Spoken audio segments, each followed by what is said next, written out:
I was gonna see if we should just start the episode with like 15 seconds of silence. Everyone's like checking their volume to make sure they can hear. We could do that. Yeah. I'm really sore, Josh.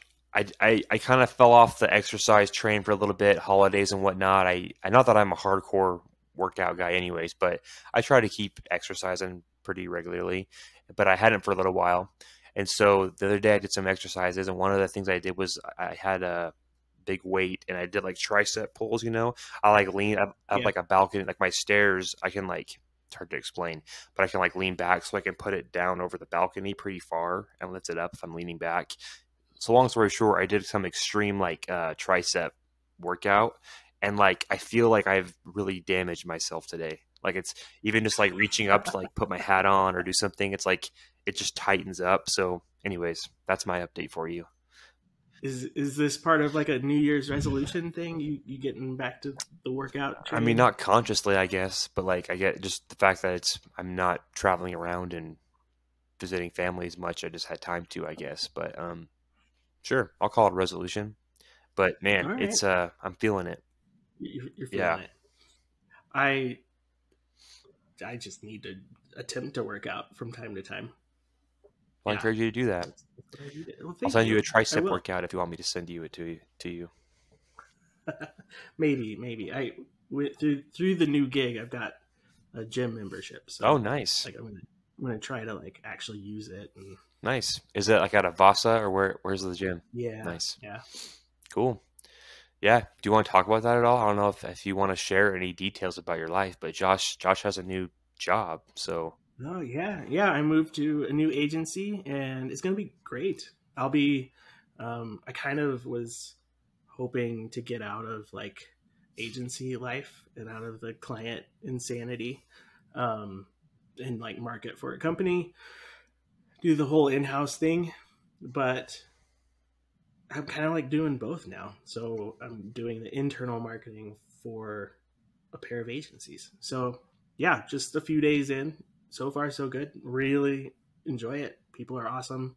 cool. Maybe, maybe through my branding prowess that you're all learning about, I'll blow up these agencies and Do you want to give him a shout out? We don't have to include that if you want, but hey, yeah, yeah, sure. Like working for SEO Works and FireToss. SEO Works is an Inc. 5000 um, growing company. They're awesome. Really know what they're doing. I'm proud to be part of their team. So cool. excited to help them grow. Cool. They're lucky to have you. Well, that's what I think too. Have you guys over there at that team, have you guys talked about Chat GPT, the AI chat stuff? Has there been discussion over there in that circle about what that means for the industry? Not that I've been a part of yet, but again, I'm just a few days in, so I'm still like trying to figure out like who does what and who the person next to me Gotcha. is. But there, I think there might be opportunity to start playing around with it a Have bit you more. used it? Just once or twice. I haven't like given it a ton of time. I was trying to explain to my family, who none of them are in this anything even tech or marketing related, so they're not very techy. And so I was trying to explain to them, like they're familiar with like a Google search engine, for example, right? And it's hard to even like I don't have the words even very well to describe the significance of this tool or this technology in a way that I feel like I'm getting the point across well. It's not. Anyways, I'm not going to try to do so now. It's there's plenty of people who have made YouTube videos and reviews and articles and stuff about it, but like it is truly the example of the potential of machine learning and and I mean AI is what I want to say, but that's just like a circular I definition. mean, But like I've tested its limits a little bit where I know a lot of people are using it for coding recently, like developers, where they're trying to mhm. help it fill in code gaps, or either just streamline processes they know how to do, or help them even solve problems or check code. You can upload your own code and say, find the issue here. And I was like, let me think of the most random thing that like I know doesn't exist. And I asked it to code for me a WordPress plugin. This is going to be so random, but that's what I asked it. I said a WordPress plugin that I could install that would change the background of any web page to change to a picture of a frog after 10 seconds on the page. Like that's the plugin. You're on the website, 10 seconds pass, and the background changes to a frog. no no use Okay. for that. And I'm like, it's something so random and no one's asked it. Give it to me. And it kicked out code. And from my limited understanding of basically HTML and stuff and WordPress plugins, it looked pretty good to me. But I sent it to one of our developers and said, hey, I know this is super random, and you're going to be like, why are you sending me this?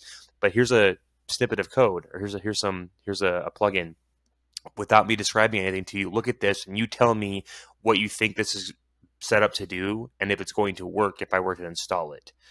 And he's like, well, I'm not 100% an expert on plugins, and I haven't installed this and tested it, obviously. But looking at it, it looks like it's for some reason going to change the background to a frog after like 10 seconds, and it's going to any page that it's on. And I'm like, yep, that's what it's supposed to do. And like, so again, we didn't test it. No one's website is currently doing that. We didn't save the code. You really need to test it. I want to see this thing in action. Yeah, the frog website. But it's like I saw a debate the other day, or not a debate rather, but just like an exploration of someone explaining both sides of the argument that it's going to be good or bad for like developers. I think obviously developers are just one specific group of people that can use that tool. In the sense, developers are getting really excited. It's like, hey, this makes my work easier, and that is true.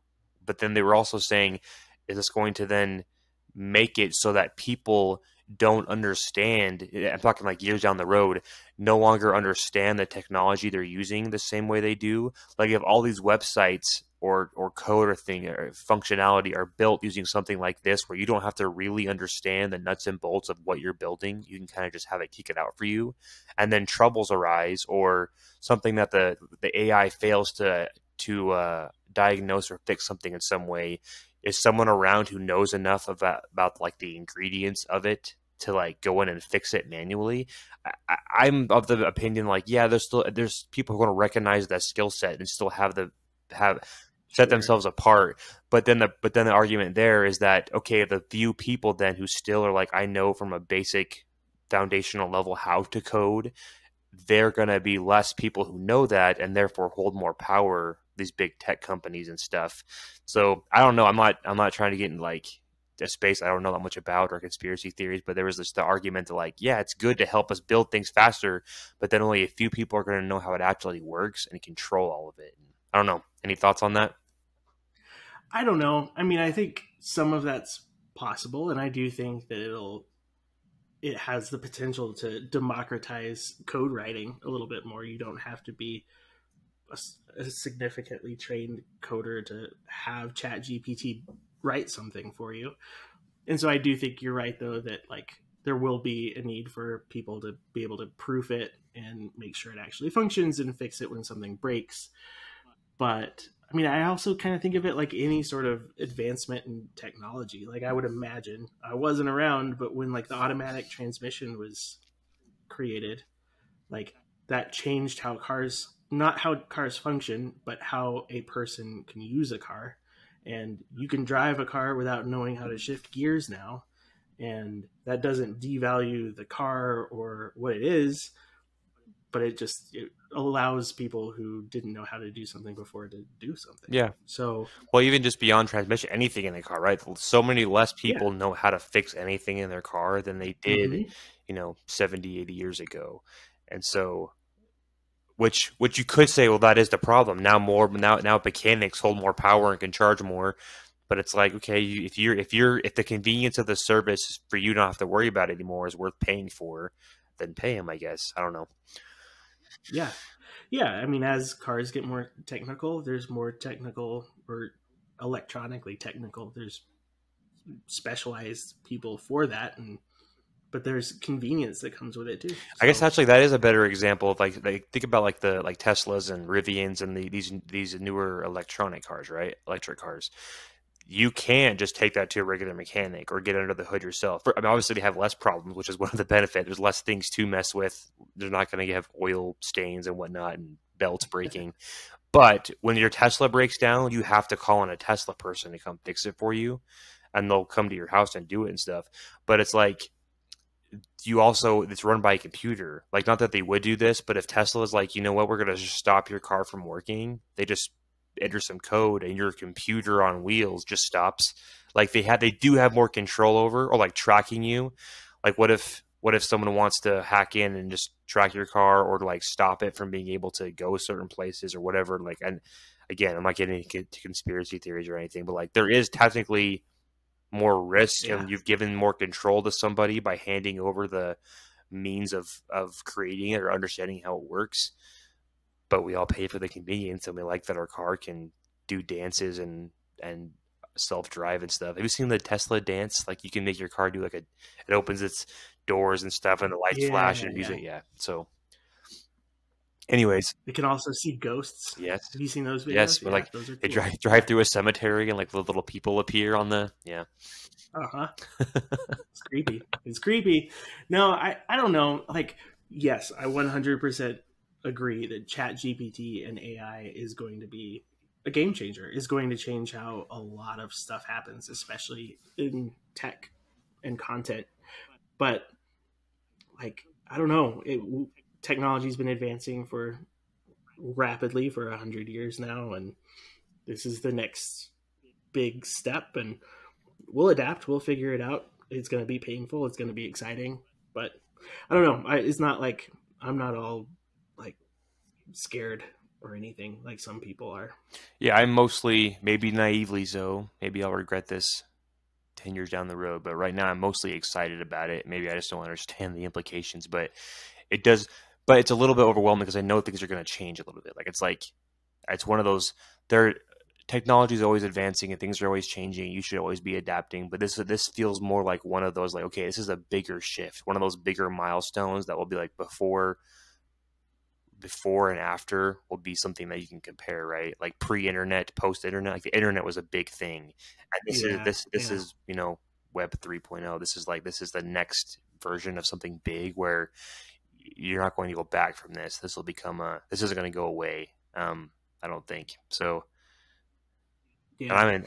Well, and that's another thing that like I'm wondering how much more is out there that we don't know because supposedly Google has had Chat GPT level AI and beyond. I think they've said something like it's like 4 times better than Chat GPT, but they've withheld it because they're scared of what's possible with it. They better hope they do, because if not, they should be shaking in their boots right now. But I assume, yeah, I assume in the next Yeah, 5 6 years are going to be other brands that offer something like this.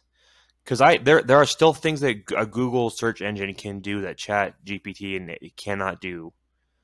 Local listings, like real time stuff, or like things that aren't a common knowledge in the AI network. I'm probably using totally the wrong mm-hmm. terms for those who know how it works better than I do. But I've now been able to use, and I've intentionally been using it more to test it and try it out. But like, I would say 70-80% of my searches can now be through ChatGPT instead of Google, because there's about 20% of things I still need to use Google for, but I don't need it that much anymore. Like, I've definitely used Google less in the last month or so, and Interesting. it can't pull up a video. It can't like link me to so and so's contact information or whatever. So there's, like I said, there's still things that Google needs to do. Yeah, And the fact that I came from SEO as my first foray into marketing, right? And so like the whole concept of ranking and relevancy and searcher intent, it's in my mind, and I can see the value of why Google has tried to do what they've done for the benefit of the user. But now I'm also seeing on the other side the fact that to just bypass all of that and have no human system. I mean, it's still an algorithm at Google, but no private business rather decide how to rank results, but to just combine results is interesting. Except the fact that now, instead of getting options, it just gives you what it decides is the best thing for you. Instead of letting you choose, right. like, it's going to tell you if you're asking opinion based things, or like, how should I respond to this situation or this medical situation or what, like, it's careful not giving it's been carefully programmed to not give things that it shouldn't, or reckless answers, whatever. But like, you're now, whoever's programming the AI, that's kind of just there, whatever they think the top result of Google basically would be, they're giving you that answer. And see, that scares me more than Google because then you've got someone, an algorithm, an AI determining what is truth, basically, and not giving someone an option to like dig deeper into a topic. They're just giving you one thing. And that's where my conspiracy brain gets a little crazy. Like, who's to stop the owners of these AIs from programming specific responses? And which they're already doing. Like, I think Chat GPT has guardrails around like racist content and stuff. Like, you can't ask it to do some unethical things. What's to make it Yeah. so that you can't make it do something that it should be able to do? Yeah. That's where it gets scary to me. And there's no like teachers trying to check for plagiarism. That is now done. Like they're like you have to just like people might have freaked out when smartphones and the internet came around of how it was going to make people like not be smart. Like you could just get the answers instead of having to learn it. And there is some truth to that, but also you're like, well, no, now I'm just empowered to quicker information and I will use this to my benefit for my learning. That you can use it for good or bad. Mhm. I think that applies to something like this, but as far as like the specifics, like I want you to write your own 250 word essay. I can kick out an essay that's never existed, that's not copy and pasted from somewhere, that is accurate, grammatically sound, and true facts. And you'll never know that I spent 10 seconds on Chat GPT instead of writing it myself. Not that I'm advising that Yeah. any students listening, but like, but maybe I am in some situations. Maybe I am like because also you learn like I was testing it again, and sorry, this wasn't supposed to be a whole Chat GPT episode. Maybe that's what we'll talk about the whole time, but like I was like testing out the limits again, and I was like, write me a 250 word essay about I can't remember what destination I typed in, but like about the benefits of visiting some destination, and it wrote answers to about places and attractions and things I didn't know about. So like, and I went and verified that they were real and accurate. So like, I've now learned about this destination. I actually learned about it, even though I didn't know it before because I just had it write the answers for me, and now I have the answer. Now I know about it, Yeah. so it's like I kind of learned, but I didn't go through and take the time to make sure my grammar was good. And I'm a writer. I still want to. That's the thing that's most. If I have any hesitancy, it's most of all like I don't want it to like take away the people using like good human creativity, creative thought, like like connection to pop culture or historical references, things that it doesn't quite do very well yet. I'm like, no, keep some of that. But anyways, rambling again, but those are some of my thoughts. I saw a headline the other day, and I should have clicked on it and read more. But some school district is trying to like ban the use of Chat How GBT. can you? I You don't can't know. tell I I. don't know. And that's why I should have clicked it, because it's like maybe they can block it on their like internal network or something. But like as soon as the kid goes home or uses their cell phone, Yeah, and yeah, yeah, I don't know. Wish I would have thought of it. People smarter than me. I know. It'll be interesting. I think we'll look back on these conversations at the end of 2023 and be like, oh, we didn't even realize. I think things are going to accelerate pretty quick. That's there's a prediction for you. Yeah, well, just like when the internet came about, you will see acceleration of both good and bad things. Like I think they'll be like, oh man, this is a problem we didn't have, or at least was not as bad until it was accentuated by this kind of technology. This sucks. But also you'll be like, wow, look at this amazing stuff people are doing with it. This is awesome. There's terrible uses of the internet. There's great uses of the internet. There'll be terrible uses of AI software and great uses of it. And I encourage the good uses and try to avoid and mitigate the bad. Who are you to say what's good and bad, Camden? That's true. That's true. Who is Chat GPT to tell me what's good and bad? Exactly. Exactly. Oh man. Okay, new topic. Can I tell you a story? Yes. I haven't told you this story. So I'm assuming that you have heard about all of the Southwest Airlines insanity. I actually have. I mean, I've heard over in the past there's been different headlines about Southwest and stuff, but as far as something happening recently, I'm out of the loop. What's up? Oh man. Okay. All right. I thought it was with So current topics, but now you're exposing. All yeah, right. no, from like I think it was like December 21st through December 30th. like around the time of that big winter storm that we had that swept across the country. But before and after, Southwest canceled almost 17,000 flights. That's a lot. W- Is that worse than It's a lot. American? Because I know American has been canceling a lot of stuff. Way worse. Okay. I think the latest estimates are that it's going to cost Southwest around $800 million.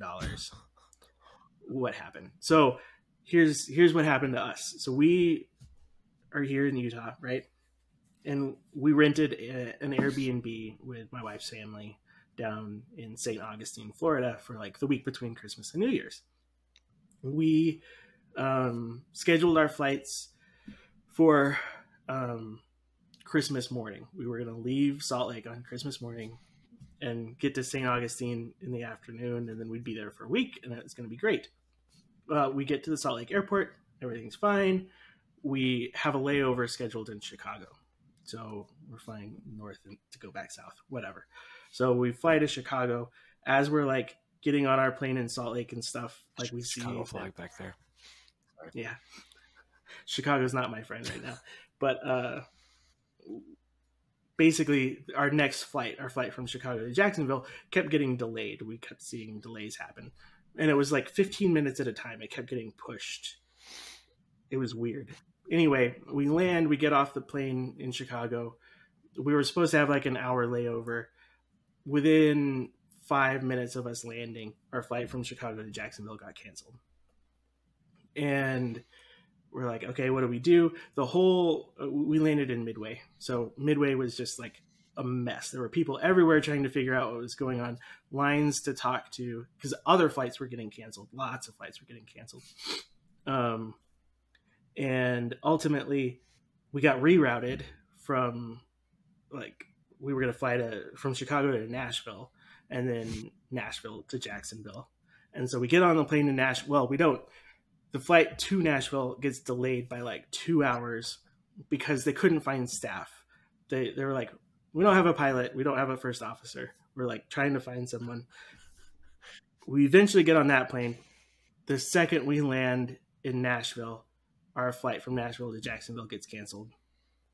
Did you get like comp stuff, or is this all? Oh, we'll get there. Okay. So we get stranded in Nashville.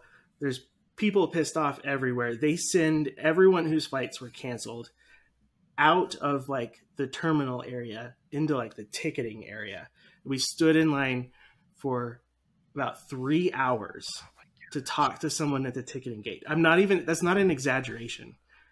3 hours to talk to someone about what to do. Ultimately, while we were standing in that line, we had lots of time to think. We ended up booking a hotel for that night in Jacksonville. We rented a car, and I think we got lucky. I think we got one of the last cars in Nashville. And we ended up the next day driving from Nashville to Jacksonville. And we got in really late. We were told that our bags were going to be like on the next flight from Chicago to Jacksonville. Our bags should meet us at our destination. So when we get to Jacksonville, our bags aren't there. And the guy at the baggage claim is like, the earliest they'll get here is Friday. And this is Monday. Oh my gosh. So long story short, Southwest canceled like 70% of its flights over like the Christmas weekend, and then it canceled even more than that over the coming like 3 days, and then it started to resume normal operations on like, I guess it was the 30th, that Friday, during one of the most peak travel times. Yeah, like thousands of flights, hundreds of millions of dollars in lost revenue, and our bags just arrived. I got my bag yesterday.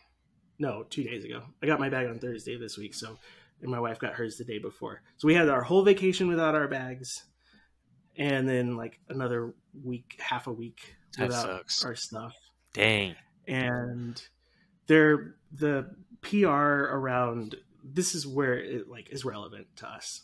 So like Southwest's CEO, since things started like clearing up, once they kind of got their crap together, middle of the week between Christmas and New Year's, like he's been very upfront and like talked about it. He's been very apologetic. They sent everybody miles points. They claim they're going to reimburse people for hotels and car rentals and all that stuff. We're still waiting to see if we're going to get that. We've submitted all the reimbursement stuff, but he's been kind of on top of it. But during all the cancellations, when people were getting stranded on Christmas in airports, like there was no communication from the airlines. They weren't talking about it on social. The only thing they said, they had some like pinned tweet that was like, "We're having a high call volume right now. Please be patient." That was it. No one reads them like, oh, And no okay, I'll be patient acknowledgement. then. Yeah, okay, sure. It was ridiculous. And at the time, the couple of statements that got out to like news networks from different reps at Southwest were all blaming the winter storm. By that point, the storm was over. The storm was not happening anymore on Christmas Day, but they were still saying it was weather related, but it's not. It turns out it seems like there was like a big issue with like their scheduling software. And so like the storm disrupted where staff was supposed to be, where flight attendants and pilots were supposed to be, but then it just got That sounds like a nightmare. worse and worse. So anyway, PR was horrible, and I think they're going to be paying for it for a long time. There's still stories coming out every day about I saw a story yesterday, someone had to drive from like Miami to Salt Lake to get home because their flights kept getting canceled. I didn't hear about the Southwest Pacific stuff. Maybe it was a Southwest flight. I don't know, but I did hear a while back about like the story that went viral of like 13 people that rented a van together. Like their flight got canceled. Did you see that? And so they like Oh no. they all like realized like, hey, we could all wait around here for like hours until our flight goes, or we could just drive and be there almost the same time or sooner. And so they all just these total strangers just grouped together because they were all going to the same place and rented a van and like a 13, 15 passenger van. And they were all like documenting it on like TikTok and Instagram and stuff. And it started to go viral and people like following them and they got interviewed and stuff. And now they're like all friends. They went on like this 13-hour road trip together. So some good things that come out of it, but no, there were people talking like that when we rented a car and we didn't get the car until the next morning in Nashville, and the line to get to like we rented through Budget. God bless Budget, by the way, they were great. We still had to wait like an hour and a half to like get our car in line because there were so many people trying to get cars, but there were people around us like, hey, we need to head west. And they were talking about like maybe hitching a ride with someone if like they couldn't end up getting a car because it was kind of a question mark. Hertz and Dollar, at least in Nashville, but I am going to put them on blast a little bit. They were letting people schedule rentals on Christmas night, but then the next morning when people showed up to the gate, they were telling them that like, we don't have any cars. We're not going to honor your agreement. It'll be refunded. Ooh, not good. And so there were so many people who were getting turned away, and it was painful to watch that happen. That'd have been I mean, it would have been stressful and crazy, but like, I kind of wish I was working in one of those car rental companies because that's an opportunity to jump on some opportunity, some social media, like when you know there's chaos with the flights, to kind of be cheeky and come in and be like, we got cars. Like that would be kind of fun to manage that because they benefited from it, even though I'm sure they had some stress from the rush as well. But so not that I'm asking you with knowing this is an easy answer. It's not an easy answer. I don't expect you to solve a national company's problems in the next few minutes, but like, do you have any thoughts about, so now this happened, Southwest doesn't look great and they had some bad experience. What's the best response they could do going forward? How do they make themselves put themselves in the best situation or save the brand, or like anyway, any thoughts about what they could do from here besides just brush it under the rug? Yeah, that's a good question. I think now that it's over, they've done a good job of being like publicly upfront about like none of this should have happened. We're owning it. They're promising a lot. It's yet to see if they'll really fulfill on all of it. But at least the pieces that I know about, I mean, like they said they were going to send everybody 25,000 points. They say they're going to refund flights. They're going to provide refunds for things. If they do all those things and actually follow through, then I think that'll be helpful. I will say that like every Southwest employee that we talked to during all this chaos, with the exception of one, almost all of them were really, really awesome. Like That's important. they were really good customer service. They knew it was crappy for us, and actually really like in Nashville, I was expecting to see a lot more like the Karens, you know, come out and like people like blowing up, and I was hoping for a good like cell phone moment, you know. But no, everybody held their cool, staff included, and it was awesome. We had one baggage guy who was a bit short with us, and I'm sure he was just at his breaking point too, and I can't blame him for that. Yeah. But for the most part, everybody was super good. I think if they make good on their promises and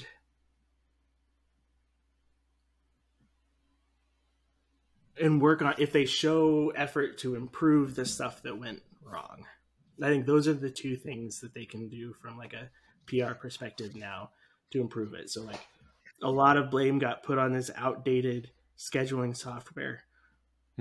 Like upgrade it and tell people about it. Be authentic and open. Yeah. Do something that shows that you're trying to address the problem. Do you remember a while back? When I say a while, I think it was quite a while. I don't remember the exact year, but KFC ran out of chicken. Do you remember that? No. Like their main one thing that they are known for that they sell, KFC had a chicken shortage, and the people were showing up and couldn't get chicken from some of these restaurants. Obviously a bad look. Like, I mean, not like travel wasn't the same level of like airlines, but like pretty a PR crisis, right? Yeah, you're a chicken place and you have no chicken. Yeah, that just looks bad. And so they had this ad that came out. We can screen share it in the edit. But they just had this ad. I can't remember where they put it on, but they blasted it pretty far and wide. That was just like the KFC bucket, the iconic. Everyone knows what it looks like, but instead of saying KFC, it said FCK. Just like, wait, they did it? They did it, yeah. And they put it out as just like this, we messed up. And like it was like not trying to explain it away or make excuses, or I'm sure they had reasons, right? But like and to be funny in a way that even if you were mad at them, you're like, it's kind of funny. And they just owned it. Yeah. And so I don't know exactly, you know, how it affected sales, or if I didn't do a deep dive on it, but that they were able to, and again, people are less mad about a fast food thing than like their Christmas Day travel. Travel gets people stressed out. So I'm not saying it will be as easy for Southwest to do something like that, but it reminded me of that, where they were just like, crap, we messed up. Yeah, I think that's, if they were to go back in time, I think what they could have done is been a little more upfront publicly about what was happening, or at least just own the situation beyond just like, hey, we're experiencing a high call volume for customer service. Like that was just, that felt dismissive. I think if they had just said, hey, we understand that this is tough right now, we're doing our best to work through it, even just something simple like that probably would have made a difference. Yeah,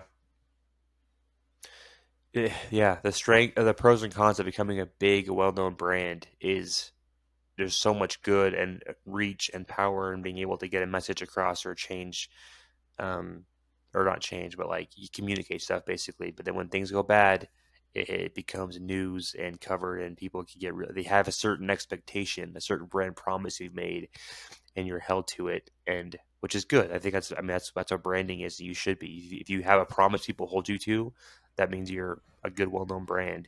But yeah, but then when it goes wrong, it goes really wrong. But yeah, it'll be interesting to see what comes out of it. I know Pete Buttigieg and the Department of Transportation have said that they're going to investigate it. Like, it's will I fly Southwest again? Yeah, probably, because they're still cheap and they still let me check bags without paying for them. I have never been in the the tax bracket to be able to really be picky with flights. Like I've never picked an airline based on the brand ever. I'm like, which one's getting there at the time I need to get there? That's the one I'm going with. And I've actually never flown Southwest. Really? I've flown United, Air, American, a lot of Delta because Salt Lake's like the base for them. And then like some subsidiary, I've back home in North Idaho, we had a little airport, and Horizon was like the brand, but that's it's a Delta like off brand, or like Alaska and stuff like that. Yeah. But yeah, never been Southwest. Never been Spirit Airline, which is a very memed and mocked brand, but I've never experienced that yet. Apparently, Spirit had their crap together while Southwest was melting down. So there you go. I do one other airline brand that is taking this opportunity well, I think, is, I don't know if you saw this, but yesterday, I think Delta announced that they are going to have free Wi-Fi on all their flights. So while it's not directly related to Southwest at all, they're using a moment where one airline, a big competitor, is having a tough moment and then providing new value. Like, that's a great opportunity to steal people who are kind of on the fence. So good timing on Delta's part. Playing the game. Yeah. Yeah. So I have a topic I have a little soapbox to get on. It's kind of related, but not. It's about just communication. Which that was a time that much communication was really needed in a crisis like that. But I've been thinking about like just the space we work in. Whether you're an in-house marketing team or you're an agency. I work at an agency. I'm frustrated with what I perceive as being a creeping but subconscious shift in people's mindset, or not even the mindset, but just like their approach to communication. By that I mean, I'm not opposed to remote work. I work remotely most of the time. I still want to go into the office every now and then, so I'm connected, and I do some in-person client meetings. I think there's value in there. So I also am a fan of in-person work as well. But hybrid works for me. So I'm not trying to eliminate remote work. But I think something that's happened mainly because of remote work, I'm guessing, is people feel like they need to, I don't know what the word is, you need to have like an official scheduled communication that doesn't work very efficiently. And I'll try to clarify what that means. I'm getting a little confused. Back when you were like in the office all the time, there'd be so many times you lean around the corner and say, "Hey, did you send that thing yet to the client?" Or like, "Hey, what time are we going to do that thing again?" And you just have quick communication. And sometimes you have a meeting or an official memo or something like that, and those happen. There's reasons for that. But there's real time communication. Go back even further, even before my time, like the Mad Men days, where no one had the internet and stuff, but like you'd have your secretary, "Hey, get so-and-so on the phone for me." And everyone was in their office at the phone. So a phone call was just as good as like a Slack message, right? Pretty much. Yeah. And so that happened all the time. And now we don't have the phone set up like we did in the Mad Men days. We have the internet, but we have like often just the internet because we're remote so often. I feel like if people would be proactive of just picking up the phone and making a call about something in real time, a lot of things could be more streamlined and efficient or caught in advance. There's just been a lot of problems, and I'm not going to name names, or I'm not throwing anybody under the bus that I work with, but lots of things where I'm like, how did that happen? And I think it's because people are like, "Oh, here's something that happened. Let me go find a time on their calendar to talk about. 4 days from now, they have a half-hour window. I'll schedule something." And things get forgot, or things needed to be solved sooner. Or they're like, "I'll send you a Slack message." And if they don't answer right then, sometimes I'll get to that later. And things where it's like, just pick up the phone. Or be in the office laying around the corner. There's so many little communications now that are like people have to set up a meeting for, or wait for an email to be responded to, that I feel like there's a lack of connection and understanding and proactivity in like solving problems or gaining understanding. And I don't know if this makes sense to people listening or if you can resonate with that, but I just wish people would like pick up the phone or not wait to, you don't have to have an official scheduled meeting to talk about everything. Just send a text message, show up in the office for half an hour, make a phone call, like get what need, or going through account managers. Like, hey, let me ask the account manager to send that to another person on our team and let me know what they say, or I'm going to comment in teamwork and wait till someone responds. Don't wait, just get the information, take care of it, like in that moment. I don't know, easier said than done, but I've been frustrated. All right. Well, maybe after we're done recording, you can give me more details because I'm fascinated. But I don't know, Camden. This is rich coming from a guy that will take 3 hours to respond to a Slack message. Not very often. Oh, come on. It was like at least once a week I'd send you a quick question and then I'd have to wait 3 hours before. But that's what I'm saying, though. No, I say it happens to me too. Like where it's like if it's something that. But you're saying if I just picked up the phone and called you, oh yeah, answer? If I had it wasn't like in the shower or something. Like yeah, I would definitely. Yeah. You shouldn't be showering during the workday. No. Camden. So I probably would then. I probably would answer, or a text message, or even just like. I mean, I don't want people spamming the Slack messages. I don't know. I get there's times, and I'm not perfect at it, and I know I'm very tunnel visioned about stuff lately. But there's lots of things where I guess maybe my soapbox is just about being proactive. Maybe it's not a communication issue. There's just so many things where it's like, didn't you anticipate the need to prepare for that or solve that problem or get information before now? Like, why is this? I don't know. Yeah. And that's a different problem. And I do agree with you on that. Like, I feel like there's, I don't know, this is going to make me sound like an old fart, but it definitely seems like a problem among like new employees or like young employees, like straight out of college. I don't think it's because of their age. I think it's just like inexperience and stuff to like not want to ask questions. They just. But how do you go to bed at night or log your time and be like, I have no answer to this, but I'm just going to go for the weekend? Yeah, it's stressing me out so much. I don't know how people do that. Right? I don't know. I don't know that I don't get. So to your point, I understand a little bit of like wanting to have quicker communication, but I hate it when people call me. I hate it. I would be the guy who just ignores. Why do you hate it? Because like they're in the middle of something else. It's because they're demanding your time before you're ready to give it, or because you don't like. Why do you hate it? Yeah, because I'm like in the middle of doing something else, and you're just calling and interrupting me. At least into Slack, I know I can respond to a Slack within like an hour, but I can do it on my own time. That's why I actually pine for. I am fond of, or not fond, like I know them, but I am jealous rather of like the Mad Men days where you have like a secretary and like there's something about that nice actual physical phone with like a cord, and like I want to just like talk on my office in the desk, and then if I'm not available or I don't have time, my secretary just takes a message, and then I come back to my office and she's like, here's your messages. Like, yeah, maybe that's sexist of me to want to assume it's a female secretary. But anyways, I watch Mad Men, so that's what I'm thinking of. If I could just have a Joan out front that's just taking my messages, buzzing people in, and I could sit in my office and think, and then like, hey, I want to talk to so-and-so at this thing. And I was like, hey, get so-and-so on the line, and they disconnect my phone line too. That's sexy. Do you fancy yourself like a Don Draper, or are you like a Roger Sterling type?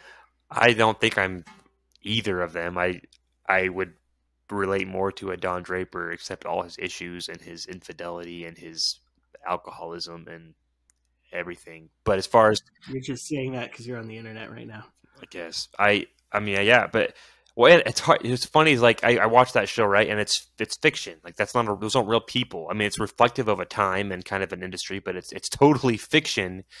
But I sometimes find myself comparing my agency and the way it functions to that fictional agency, like into Don Draper a little bit. And so, no, I don't fancy myself Don Draper, nor do I want to be exactly like Don Draper. But it's kind of, and also even saying that is like, you got to, so many people in the industry, like, I think do, and like, oh yeah, Creative Richard, Don Draper. And it's like, okay, you're a joke. You don't understand how it really works. I don't want to be one of those people that's like, oh, Don Draper, you think that's what it's like? And so I don't want to be that way, but there are certain aspects of that show and that agency that I feel like I taken some lessons from or some ideas from. Like one thing I like about that show is um how much of a personal responsibility and intrinsic motivation account managers have to really manage the relationship. Like, and obviously it's they only had like they had this many channels they were working with as opposed to all the channels that are available in modern marketing. But like the fact that it was like they prided themselves on being like this face and charm and taking care of the client and taking him to dinner and showing up after hours when needed, and like they were like, I'm gonna be their guy. Like I and things have changed, and that's fine. But I think a little bit of that has been lost a little bit. I think we could, as an industry, get better on about that of like the personal touch of agency relationships and not just being one of a bunch of clients on a list. You know, that there's something there. Anyways, I'll stop rambling about Mad Men, but No, no, no, no. I think it's a great show.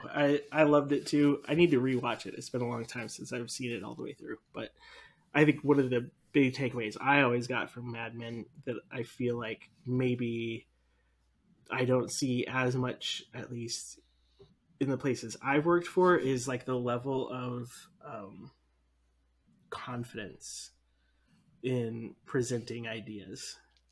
Like even there are moments in that show where even they're not 100% sure of the idea that they're pitching, but they go in and they sell the shit out of it, really, like they do. And I've been in too many pitch meetings where it's like, well, we could do this or we could do that. Maybe this is a good idea. Like, stop with the maybes. Like, own something. I have struggled with. It's funny you mentioned that because I didn't bring it up, but I've actually within the last couple of months I've had that specific thought about myself where I'm like, yeah, I'm not going to try to be Don Draper. I'm not going to like quote him in the meeting, but I'm like, dang it, I am leading creative direction, and I talk about the narrative and the story of brand and brand building and storytelling. Like, you know what? I have done that too much. I don't think I've come in very hesitantly. I'm not like I'm not fearful of the client, but I've often been just kind of like, here's some options. What do you like? And I'm like, you explain the buildup, right? Where they don't have like a digital screen share. They have like the actual little poster boards that they've drawn on, right? And it's like they'll have it covered up, and they'll be like telling a story, or here's setting a scene, or thought about this. And so, what does that mean? And they like remove it and like show the headline or the image and just like let it sit and simmer. And like I'm like, not that we're gonna do it exactly the same way, but I'm like, I've had a conscious decision lately. I want to do better at doing that. I've actually been thinking about that, preparing for like the next pitch I'm going to make. And like, yeah, I mean, you should be honest and upfront about it. Don't lie about things you're not confident about. But like, Sure. yeah, if I do want to be like Don Draper, it's more of that where I'm like really, because it is subjective. I'm not up here like I'm not putting the or speaking bad of the industry like like it's just voodoo made up fluffy stuff that we just do to convince people they need us. I really do think there's a real benefit of good branding and advertising, but it is somewhat subjective of what makes it good. And so there's not just one idea that can work, is what I'm trying to say. There's not just one answer we're trying to find it. There's multiple ways to approach something.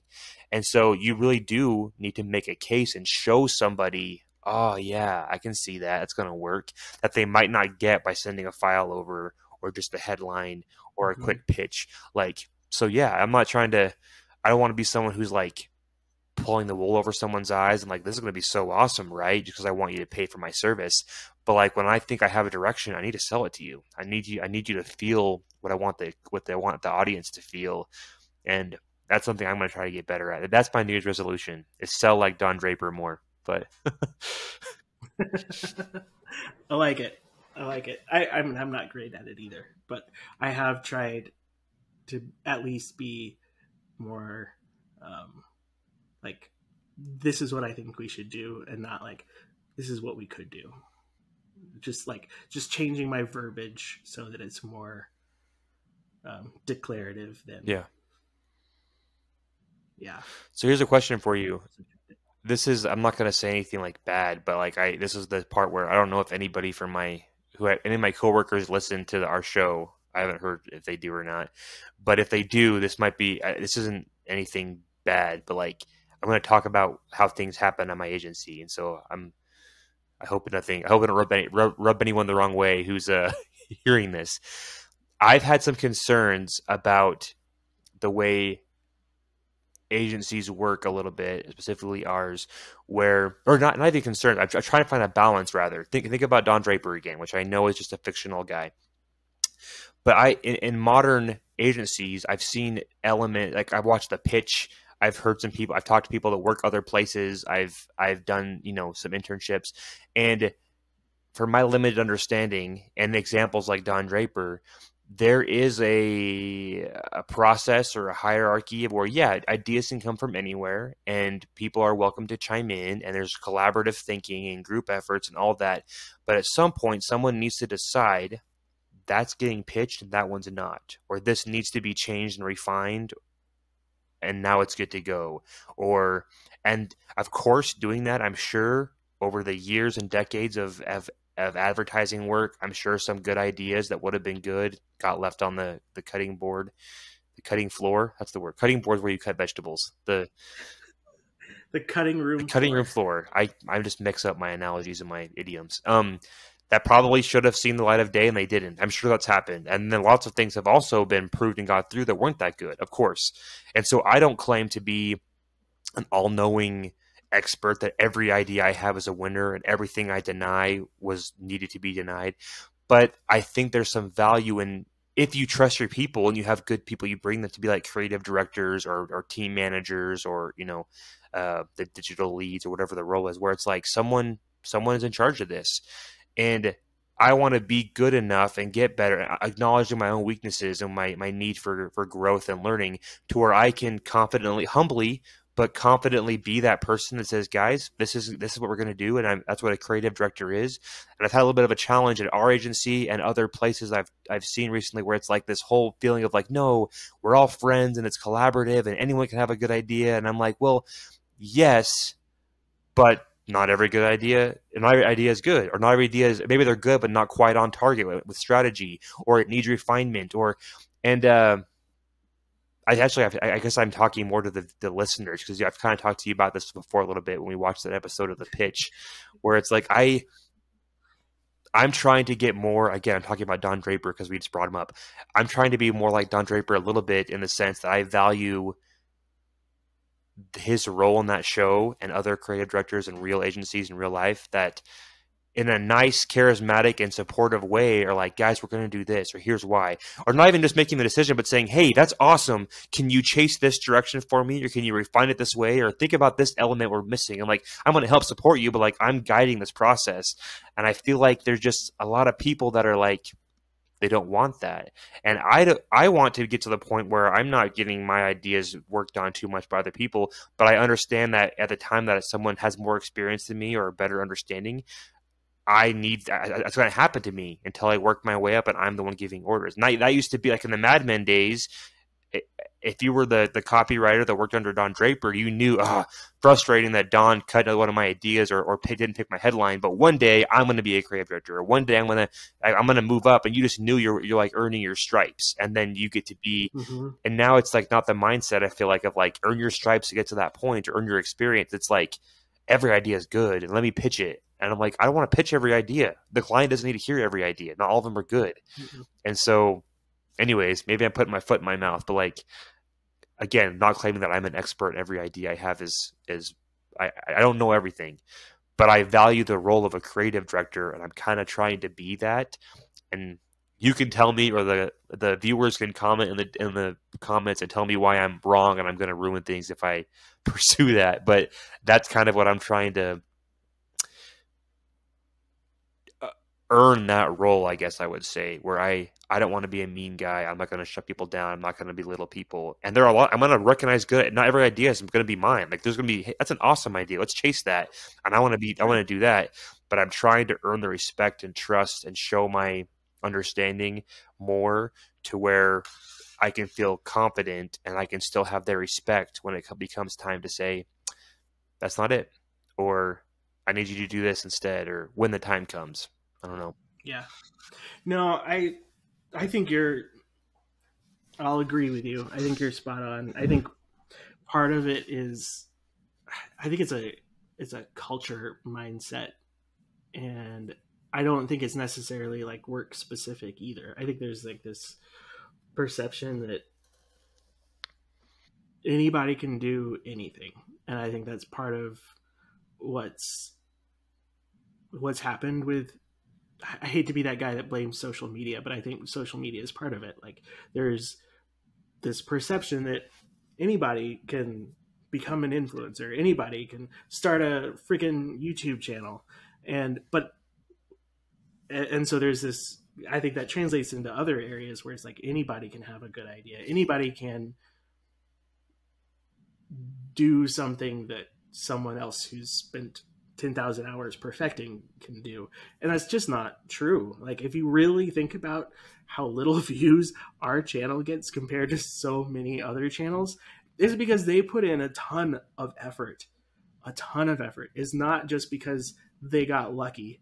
That is hard work. Yeah. And same with anybody who's got a big following on social. It's not just like, I mean, maybe there's a handful that got really lucky, and that happens in other facets of life too, where people get lucky and they have something blow up and they do well for themselves. But for most of us, it's a grind, and there's value to hard work. And yeah, if you haven't earned your stripes, you haven't earned them. So Yeah.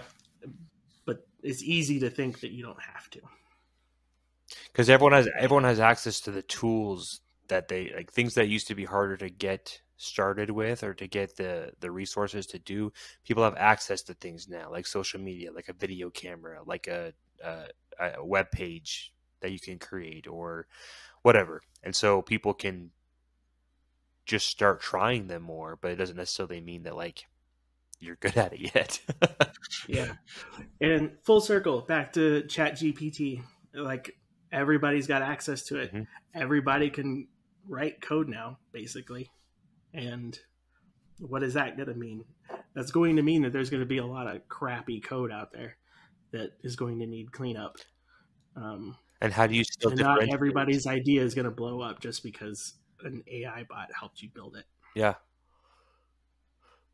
Yeah, exactly. And then you find ways, I was saying, to differentiate, like if there's,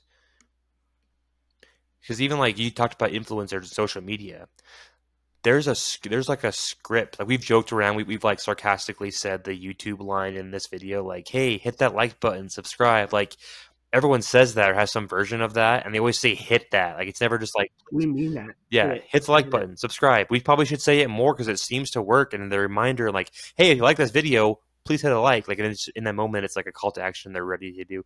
But there's kind of a script, or like YouTube voice, like voiceover voice, or TikTok, or like what I'm sorry, I got derailed. What I'm saying is like there's kind of even something like social media influencing or building a channel. There are people like, oh, that worked, and they kind of start to all look the same. And then someone differentiates again, and they get recognized for it and get success, and people kind of move and do that. And so, like, there's so many. It's hard to differentiate with such a mass or something that's so accessible to so many people that it's. And we're figuring that out. We're learning it right now. Our YouTube channel here is not blowing up right now. I don't know if anybody's listening to this right now. Hopefully they are. But yeah, we got to figure out how to. I think our topic's kind of unique, but we haven't like tapped into anything super unique yet. And like you said, some of it's just the grind, like the commitment to keep at it and keep slowly building, and that's what we can definitely do better at. But yeah, maybe we need OnlyFans. Yeah. Okay, yeah. It's an OnlyFans where we cosplay Mad Men the whole time. Define cosplay. We just dress up. Okay. Yeah, we pretend to be Mad Men characters, and we just reenact scenes. Okay, I'm gonna need to take up smoking then. I got the whiskey thing down, so they drink so much in that show. Like they're always drinking during the day. And like, was everyone just buzzed all the time, or is that just like a choice for the show and this agency? Why do you think they had so many brilliant ideas? Yes. They were just They were just on another level. Okay, Camden, this was good. This was fun. Yeah. This week's sponsor, they reached out to me specifically, is Delta Airlines. They want you to know that now they have free Wi-Fi, and Southwest can F off. That is not a direct quote, but that was kind of what was portrayed. Gotcha. And you can rely on Delta better. Thank you, Delta. We're going places. Is that their line? Oh, crap. Thank you, Delta. All right, smash that like and subscribe button. Hit it a couple times. Well, no, just enough so that it don't unclick it. And then we got to transition like this. All right, see you next time. Unclick this. And then, yeah. So ready? 1, 2, 3, go. That's where we'll cut.